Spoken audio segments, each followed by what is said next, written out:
Salam alaikum wa rahmatullahi wa barakatuh.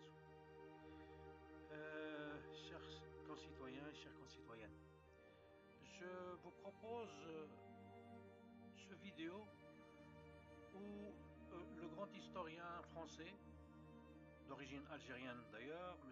Benjamin Stora, le grand discours qu'il fait durant une réunion publique avec Emmanuel Macron. Et écoutez-le comment il considère la révolution algérienne actuelle, comment qu'il éloge le peuple algérien pour son pacifisme durant les élections, durant les manifestations, et qu'est-ce qu'il voit comme prospective future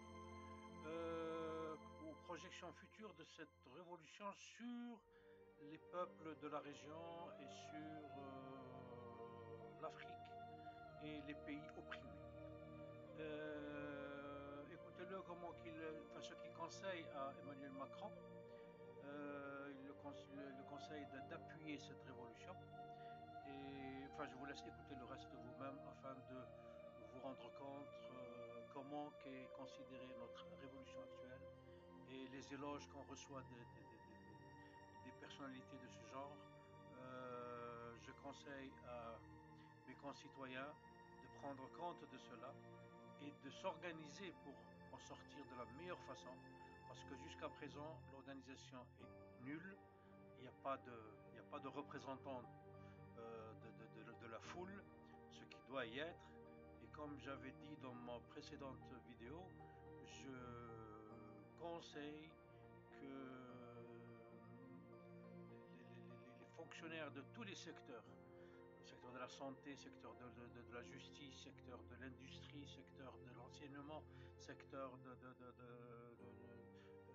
public, etc., se réunissent selon chaque secteur, dans chaque ville, afin d'élire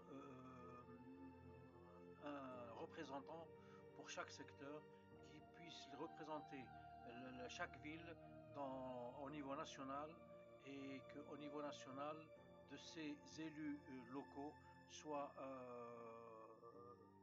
choisis par voie électorale, bien sûr, une représentativité nationale auprès du pouvoir actuel, afin de négocier sa sortie. Voilà, ça je l'avais proposé dans la précédente vidéo, et je ne vois pas d'autres issues que de cette manière, parce que choisir quelqu'un aujourd'hui sans avoir connu tout ce qu'il y a sur les territoires comme élite, c'est une injustice faite aux manifestants et aux différents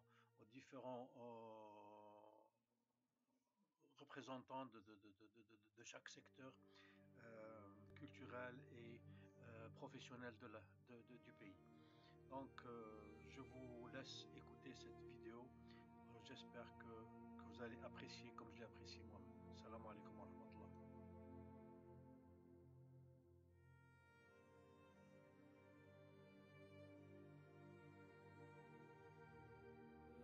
Je dirais que dans le flot des images négatives concernant l'islam et les pays arabes, alors on ne va pas tous les énumérer, le chaos, les guerres, les réfugiés, le terrorisme, etc. Il y a une éclaircie, c'est l'Algérie d'aujourd'hui. Parce que dans l'Algérie d'aujourd'hui, nous avons des millions de personnes qui manifestent pour la démocratie politique et pour un système de représentation qui leur appartienne en propre. Cet événement, qui est considérable, aura des répercussions pour tout le monde méditerranéen et donc pour la France, qui est une puissance méditerranéenne. Alors la question, parce que je vais être très rapide, sinon on va terminer très tard et tout le monde va être très fatigué, la question simplement que je voudrais poser est la suivante. Comment faire en sorte que la France puisse intervenir pour soutenir les démocrates algériens, alors qu'elle a, comme nous le savons,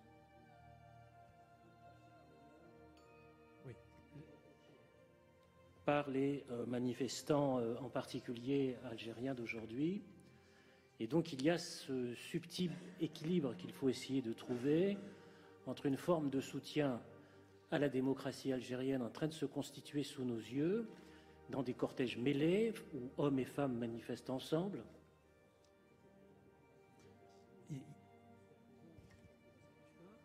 Un sabotage encore, un complot. Il faut le signaler parce que dans la mesure où, encore une fois, par rapport à ce flot d'images négatives depuis des années, nous avons là à la fois un très grand calme, une très grande organisation de tous ces manifestants par millions.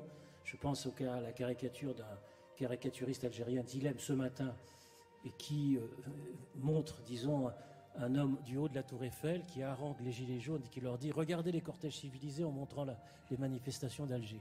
Fermons cette parenthèse, c'est assez drôle parce qu'il y a aussi beaucoup d'humour dans cette histoire algérienne d'aujourd'hui et aussi une très grande partie de la jeunesse algérienne qui est très très nombreuse et très massive. Donc comment faire en sorte que nous puissions envoyer des signes politiques, culturels, démocratiques, humains en direction de toute cette jeunesse qui est immense et qui a des répercussions dans la diaspora maghrébine en France, pas simplement algérienne, mais maghrébine en France, pour qu'on puisse exister dans un signal positif fort, mais qui ne soit pas aussi vécu comme de l'ingérence. Ça, c'est très compliqué.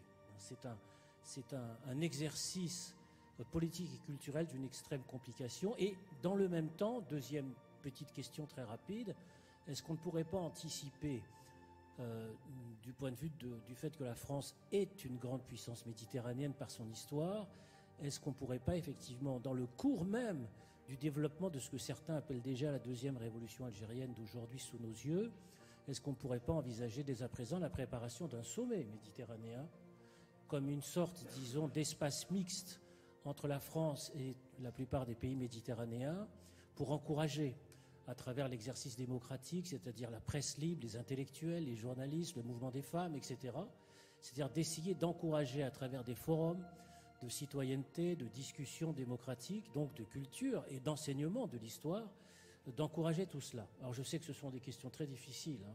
C'est des questions compliquées, mais je pense qu'on ne peut pas être absent de ce mouvement d'aujourd'hui. Ce qui est un mouvement qui est en train d'avoir des répercussions, encore une fois, pas simplement dans l'espace méditerranéen, mais à l'échelle de l'ensemble du monde arabe aujourd'hui. Et c'est très important à analyser. Voilà, c'est ça une question un peu difficile. Et on va la complexifier encore, puisque peut-être d'abord une réponse, Monsieur le Président, sur l'Algérie et sur ce qu'a dit Benjamin Stora. Ensuite, je donnerai la parole au ministre. Alors, On les colle. On est sur un spectre très large. Non, je partage ce qu'a dit Benjamin Stora avec les contraintes qui sont les miennes. Donc je suis intellectuellement d'accord et politiquement placé dans une situation qui est différente. Et donc, parce que quelque commentaire que ce soit est perçu comme une émission. On peut enlever le micro. Donc, c'est la grande difficulté. Il y a des échanges qui sont constants pour essayer d'accompagner ce qui est une forme de transition des dirigeants. Mes homologues, de là où je suis, ce sont les dirigeants.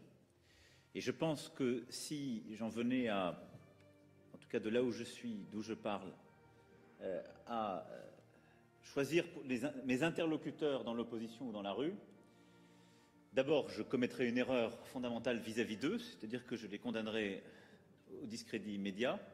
Et je pense qu'on ouvrirait un débat qu'on connaît par cœur dans la relation franco-algérienne, qui est le débat de l'immixtion dans la politique, etc. Donc, je me suis tenu très à distance de ce sujet. Ça ne veut pas dire qu'il n'y a pas des échanges, en particulier avec ceux qui dirigent aujourd'hui l'Algérie, pour essayer de comprendre, d'accompagner et de faire passer des messages d'une transition. Mais je ne peux pas aller beaucoup plus loin sur ce sujet. Par contre, sur le deuxième sujet, la deuxième voie de passage, parce qu'il faut ouvrir des voies d'eau.